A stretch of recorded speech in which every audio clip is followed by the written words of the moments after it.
Guys, nagwo-walking na naman ako dito sa neighborhood namin. And alam nyo guys, pag may nakasalubong kayo dito na tao, babae man o lalaki, bata man o matanda, nag-greet talaga sila sa'yo. Yung sasalot, kumbaga sa kanila salot yung tawag dito. Hi, ganon talaga sila. Hi, hi ka rin ng hi.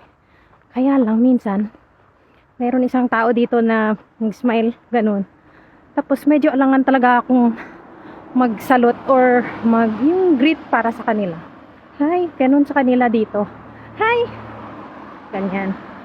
Kasi naman guys, na trauma ako sa nangyari sa akin dyan sa Pilipinas. Kasi may binati nga ako dyan sa Pilipinas, tapos nagkabaranggayan kami kasi ang pinalabas na nilalandi ko daw yung lalaki na yon.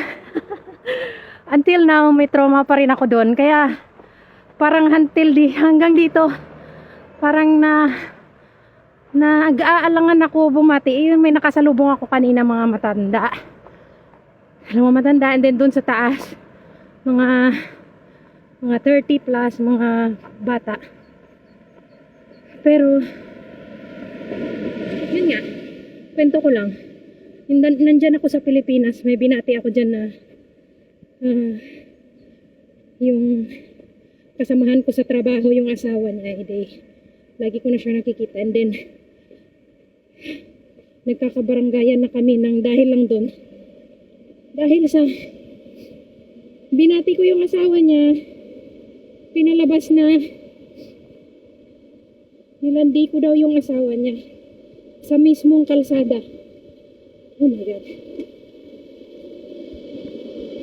Yun lang guys, kwento ko lang. And malapit na ako. Isang ikot lang ako papuntang bahay. Exercise lang. Guys, tumutulo na yung sipon ko. Hindi ka pwedeng lumabas dito na walang panyo.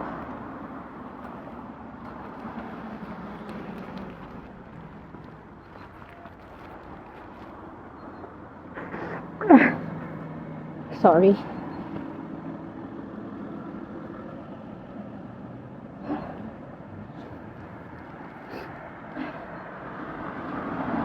Umikot lang ako kasi parang na-stroke na ako doon sa bahay. At ang taba-taba ko na. Nihingal na ako. Okay guys. Bye for now. Please subscribe or follow. I love you all.